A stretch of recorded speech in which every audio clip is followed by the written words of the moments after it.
अपना टॉपिक चल रहा है केमिकल बॉन्डिंग और आज अपन करेंगे एक्सेप्शन ऑफ ऑक्टेट रूल, यानी कि अष्टक नियम की कमी क्या रह गई थी।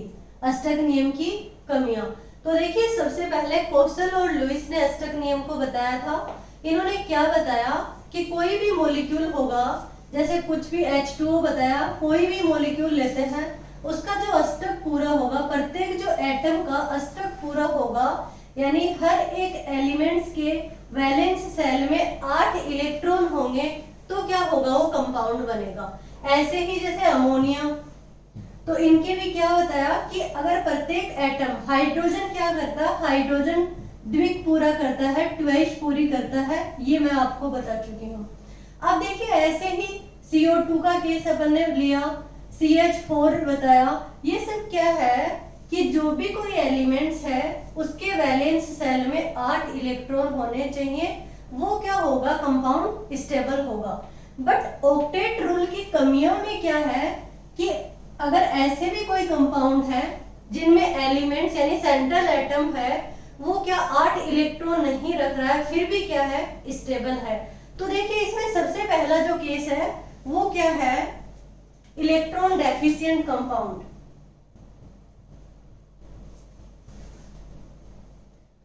Electron deficient compound. Electron deficient क्या कंपाउंड्स क्या होते हैं, देखिए सबसे पहले एग्जांपल लेते हैं LiCl।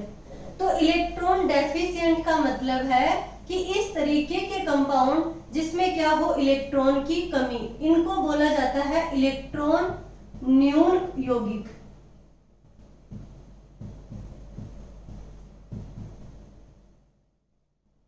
इलेक्ट्रॉन न्यून यौगिक। देखिए, LiCl का मतलब है लिथियम में क्या है, 1 इलेक्ट्रॉन, और Cl के वैलेंस सेल में कितने हैं, 7 इलेक्ट्रॉन। बट Cl का तो क्या है, ऑक्टेट कंप्लीट है, बट लिथियम का ऑक्टेट कंप्लीट नहीं है, पर भी क्या है, ये स्टेबल है। इस तरीके से ये क्या हुई, ऑक्टेट रूल की कमियां। नेक्स्ट एग्जांपल देखते हैं BeCl2। तो देखिए, BeCl2 में कितने होंगे, बेरिलियम के 2 इलेक्ट्रॉन, बेरिलियम के वैलेंस सेल में 2, इसके 4 इलेक्ट्रॉन होंगे। ऐसे ही BF3। तो BF3 में देखिए, बोरोन जो है इसके वैलेंस सेल में कितने इलेक्ट्रॉन है, 3, और प्लस 3 क्या है, फ्लोरीन के, तो टोटल इलेक्ट्रॉन क्या हुए, 6। ऐसे ही एग्जांपल ले BCl3। तो 3 क्या है, बोरोन के वैलेंस सेल में इलेक्ट्रॉन है, 3 क्या है, क्लोरीन परमाणु है, तो 3 और 3 कितने हुए, ये भी 6 इलेक्ट्रॉन। ये टोटल इलेक्ट्रॉन है, यहाँ पे 2 इलेक्ट्रॉन। AlCl3 की बात करें, 3 + 3 वो ही 6 इलेक्ट्रॉन। ZnCl2 की बात करें, 2 और 2 4 इलेक्ट्रॉन। तो देखिए, अष्टक की कमी क्यों बोलते हैं इसको, कि ऑक्टेट रूल में लुईस ने क्या कहा था कि इस तरीके का कोई सेंट्रल एटम होगा या सराउंडिंग एटम होंगे जो क्या करेंगे, वैलेंस सेल के अंदर 8 इलेक्ट्रॉन रखेंगे। बट यहाँ पे तो 8 इलेक्ट्रॉन है ही नहीं, यहाँ पे 2 इलेक्ट्रॉन, 4 इलेक्ट्रॉन, 6 इलेक्ट्रॉन, 6 6 4, ये सब क्या है, कंपाउंड स्टेबल होते हैं। तो इनका जवाब लुईस के पास कुछ नहीं था, तो ऑक्टेट रूल क्या हो गया, फेल हो गया इन कंपाउंड्स पे आके। यानी कि मोस्ट ऑफ द कंपाउंड्स में तो क्या हुआ, ऑक्टेट रूल लागू हुआ, बट कुछ कंपाउंड ऐसे थे वहां पे ऑक्टेट रूल लागू नहीं हुआ, फिर भी वो क्या हो रहे थे, स्टेबल हो रहे थे। इसी तरीके से अगर अपन देखें, ये तो इलेक्ट्रॉन न्यून यौगिक बोलूं या इलेक्ट्रॉन डेफिशिएंट यौगिक बोलूं। डेफिशिएंट क्यों बोला है, क्योंकि इनके पास इलेक्ट्रॉन की क्या है, कमी है। कमी कैसे है, टोटल इलेक्ट्रॉन कितने होने चाहिए थे, 8 इलेक्ट्रॉन होने चाहिए थे, बट है कितने, 6 इलेक्ट्रॉन, 6 इलेक्ट्रॉन, 4 इलेक्ट्रॉन, यानी कि 8 से क्या है, कम है, इसीलिए इलेक्ट्रॉन न्यून या इलेक्ट्रॉन डेफिशिएंट कंपाउंड्स इनको बोलते हैं। दूसरा है जो एक्सपेंडेड इलेक्ट्रॉन जो होते हैं, वो देखिए,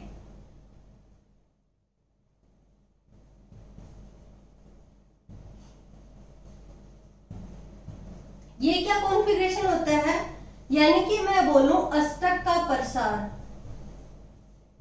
अष्टक का प्रसार। ये अष्टक का प्रसार क्यों बोला गया है?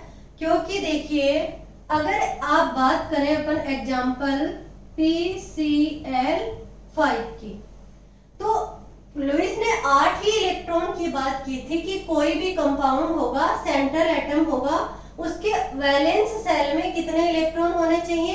8 इलेक्ट्रॉन होने चाहिए। बट PCl5 की बात करें तो P जो है फॉस्फोरस है, उसके वैलेंस सेल में क्या हुआ है? फॉस्फोरस के अगर इलेक्ट्रॉनिक कॉन्फ़िगरेशन देखें तो 3s2 3p3। वैलेंस सेल में कितने इलेक्ट्रॉन है? 5 ये और 5 क्या है? क्लोरीन के। कितने हुए टोटल? 10 इलेक्ट्रॉन।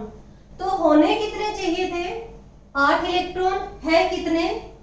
10 इलेक्ट्रॉन। तो अष्टक का क्या हो गया? प्रसार हो गया, या फिर अपन बोल सकते हैं कि एक्सपेंडेड क्या हो गया? इलेक्ट्रॉनिक कॉन्फ़िगरेशन हो गया इनके अंदर। तो देखिए PCl5 में टोटल कितने इलेक्ट्रॉन हुए? 10 इलेक्ट्रॉन। PCl5 उस टाइम पे कोई स्ट्रक्चर वगैरह भी अष्टक के रूल में नहीं थी, यानी कि अष्टक नियम में कोई स्ट्रक्चर नहीं बताई गई थी।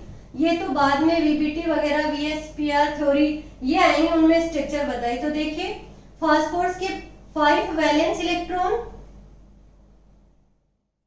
और क्लोरीन के भी क्या है? 5 इलेक्ट्रॉन। टोटल कितने हुए? 10 इलेक्ट्रॉन। ये देखिए टोटल कितने हुए? 10 इलेक्ट्रॉन। ऐसे ही बात करें SF6 की, SF6 की, तो सल्फर जो है इलेक्ट्रॉनिक कॉन्फ़िगरेशन होता है 3s2 3p4। वैलेंस सेल में कितने इलेक्ट्रॉन? 6 प्लस 6 इक्वल्स टू कितने? टोटल 12 इलेक्ट्रॉन हो गए। तो देखिए सल्फर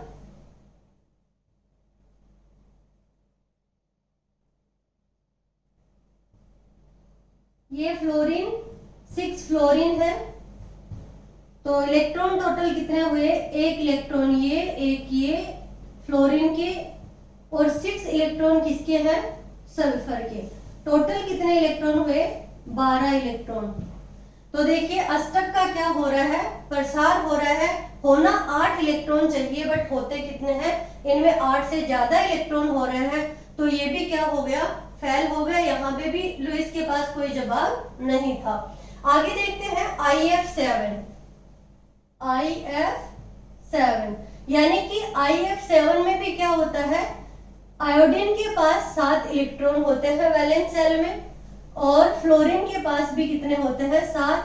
टोटल कितने इलेक्ट्रॉन हुए? 14 इलेक्ट्रॉन। ये सब एग्जांपल मैं किस में करवा रही हूँ? Expanded of electronic configuration IF7 में भी। और अगर अपन बात करें तो देखिए क्या है? SF4। तो SF4 में भी अगर अपन बात करें तो 6 प्लस 4 कितने हुए? 10 इलेक्ट्रॉन। ये भी क्या है? इसी में एग्जांपल आ जाएगा SF4। फिर देखते हैं ClF3। तो क्लोरीन में कितने इलेक्ट्रॉन? 6। सॉरी, क्लोरीन के वैलेंस सेल में इलेक्ट्रॉन 7 प्लस 3 कितने टोटल इलेक्ट्रॉन? 10 total electron. ऐसे ही कितने एग्जाम्पल हैं? आयोडीन के साथ पेंटाक्लोराइड बना, तो आयोडीन में 7 इलेक्ट्रॉन और प्लस क्लोरीन में 5, तो ये कितने? 12 इलेक्ट्रॉन। यानी ये सारे एग्जाम्पल क्या है? ये सब एग्जाम्पल अष्टक को क्या कर रहे हैं? बढ़ा रहे हैं, यानी 8 इलेक्ट्रॉन से क्या हो रहे हैं? ज्यादा हो रहे हैं। SF4, ClF3, ICl5, IF7 हो गया। ये सब एग्जाम्पल क्या है? अष्टक के प्रसार में है।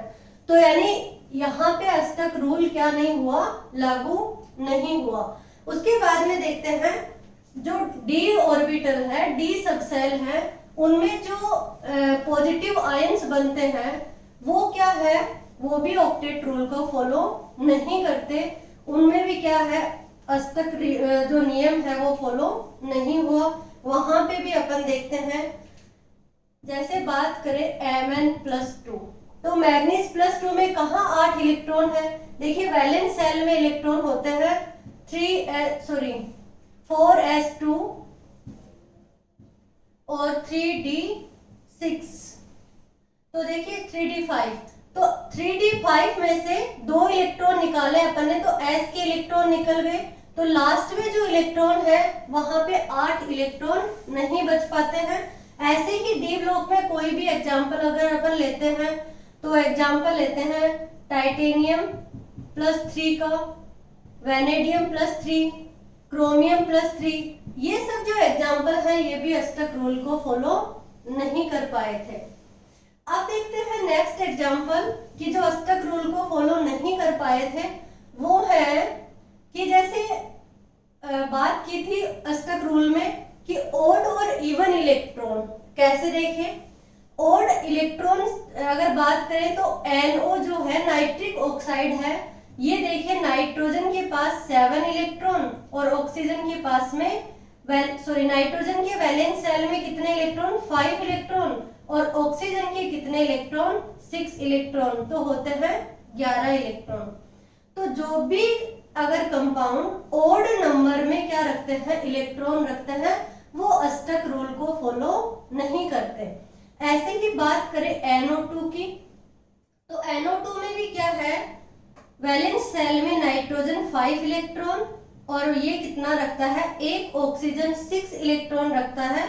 तो 2 ऑक्सीजन है तो कितने इलेक्ट्रॉन हो गए 12 इलेक्ट्रॉन और टोटल कितना हुआ 17 इलेक्ट्रॉन, यानी कि ओड नंबर में है ये भी, तो ये भी क्या नहीं करते अष्टक रूल को फॉलो नहीं करते। अब देखिए एक एग्जांपल और है ClO2। ये सभी जो कंपाउंड्स अपन लिख रहे हैं ये आगे बहुत बार अपन पढ़ेंगे, इनकी स्ट्रक्चर पढ़ेंगे, इनमें बॉन्ड एंगल पढ़ेंगे, इनमें हाइब्रिडाइजेशन पढ़ेंगे, सब देखेंगे एक बार। तो ClO2 में देखिए कितने वैलेंस इलेक्ट्रॉन 7 तो किसमें है क्लोरीन में और 6 + 6 12 किसमें है ऑक्सीजन में। तो जो टोटल जो इलेक्ट्रॉन होते हैं वो 19 इलेक्ट्रॉन होते हैं किसमें ClO2 में। तो ये भी ओड नंबर वाले इलेक्ट्रॉन भी कंपाउंड्स भी क्या नहीं कर पाए ऑक्टेट रूल को फॉलो नहीं कर पाए। अब देखिए ऑक्टेट रूल में क्या कहा गया था कि जो भी कंपाउंड अगर 8 इलेक्ट्रॉन रखता है तो उसका अष्टक कंप्लीट हो जाता है और जब अष्टक कंप्लीट हो जाता है तो वो आगे रिएक्ट नहीं कर पाता है, यानी कि कोई कंपाउंड नहीं बनाता है। और उसमें एग्जाम्पल क्या लिया था उन्होंने, इनर्ट गैस का लिया था, एक्रिय गैसों का लिया था। बट कुछ एक्रिय गैसें ऐसी थी जो क्या कर रहे थे कंपाउंड बना रहे थे, जैसे एक तो जिनोन और एक क्या क्रिप्टोन। तो इनके क्या मिले थे आगे कुछ कंपाउंड्स मिले थे, जैसे जिनोन डाइफ्लोराइड भी मिला था, जिनोन का टेट्राफ्लोराइड के साथ में भी मिला था, जिनोन के ऑक्साइड्स भी मिले थे। तो ये सब क्या है एक्रिय गैस है, इनर्ट गैस है जिनोन। तो इसके वैलेंस शेल में 8 इलेक्ट्रॉन है और ये भी क्या कंपाउंड नहीं बनाना चाहिए। बट ये तो अपन लिमिटेशन पढ़ रहे हैं, कमियां पढ़ रहे हैं किसकी अष्टक नियम की। ये भी क्या कोशल और लुईस नहीं बता पाए कि इन्होंने बॉन्ड क्यों बना लिया और ये कैसे एक स्टेबल कंपाउंड बन गए। ये भी ऑक्टेट रूल के लिमिटेशन में आता है। अब अपन बात करें कि जो ऑक्टेट रूल की कमी थी उसमें ऑक्टेट रूल के अंदर ना तो कोई स्ट्रक्चर बता पाई थी किसकी, किसी भी कंपाउंड की स्ट्रक्चर को नहीं बताया था ऑक्टेट रूल के अंदर, ना ही बॉन्ड एंगल की कोई बात की, बॉन्ड एंगल को भी नहीं बताया, यानी कि ना तो कोई बॉन्ड एंगल के बारे में बता रहे थे ना कोई स्ट्रक्चर बता रहे थे कि कौन सा कंपाउंड किस तरीके से रहेगा। स्ट्रक्चर का मतलब क्या है, जैसे H2 है तो H2 होने अपन आगे देखेंगे कि H2 इस तरीके से लिखा जाता है, H2 ऐसे लिखते हैं, बट यहाँ पे कुछ नहीं था, H2 को किसी तरीके से लिखो। बस लुईस ने तो इसको क्या किया डॉट स्ट्रक्चर बता दिए और उन्होंने क्या कहा कि ऑक्टेट कंप्लीट होना चाहिए। तो ना तो कोई स्ट्रक्चर के बारे में पता किया, ना ही कोई बॉन्ड एंगल के बारे में बता पाए, ना ही स्टेबिलिटी के बारे में। स्टेबिलिटी के बारे में नहीं बता पाए और ना ही पोटेंशियल एनर्जी के बारे में। एनर्जी के बारे में भी इसमें ऑक्टेट रूल में कुछ नहीं बताया। तो देखिए ऑक्टेट रूल की कमियां अपन पढ़ रहे थे, उसमें सबसे पहले अपन ने पढ़ा जो इलेक्ट्रॉन डेफिशिएंट कंपाउंड होते हैं वो क्या करते हैं, इलेक्ट्रॉन ऑक्टेट को कंप्लीट नहीं कर पाते हैं, 8 इलेक्ट्रॉन उनके पास नहीं होते हैं। वो एग्जांपल मैंने क्या दिया, BF3, BCl3, AlCl3। दूसरा अपन ने क्या पढ़ा कि जो अष्टक का प्रसार करते हैं 8 इलेक्ट्रॉन से ज्यादा इलेक्ट्रॉन रखते हैं, वो एग्जांपल क्या दिए, PCl5, IF7 या फिर SF6, SF4, ये सारे एग्जांपल क्या है अष्टक के प्रसार वाले में। नेक्स्ट एग्जांपल अपन ने दिया ओड नंबर जो रखते हैं, ओड नंबर जो इलेक्ट्रॉन रखते हैं वो वाले कंपाउंड्स। ये एग्जांपल है NO के, NO2 के, ClO2 के, बहुत सारे एग्जांपल्स हैं इस तरीके से। नेक्स्ट एग्जांपल जैसे मैंने दिया कि जो d ऑर्बिटल्स होते हैं उनके जो कंपाउंड्स होते हैं वो आयंस बनाते हैं, और ऑर्बिटल है d तो उसमें सारे के सारे क्या है, मेटल्स है, और मेटल हमेशा पॉजिटिव आयन बनाती है क्योंकि मेटल कभी भी इलेक्ट्रॉन लेता नहीं है, इलेक्ट्रॉन देता है। तो ये जो पॉजिटिव आयन बनते हैं ये भी ऑक्टेट रूल को फॉलो नहीं करते।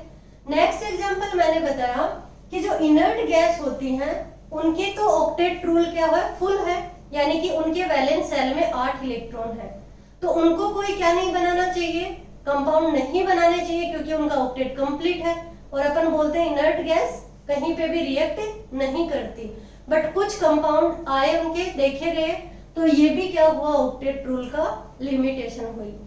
अब नेक्स्ट जो देखा वो क्या, स्ट्रक्चर को नहीं बता पाया, बॉन्ड एंगल नहीं, स्टेबिलिटी को नहीं और एनर्जी को नहीं।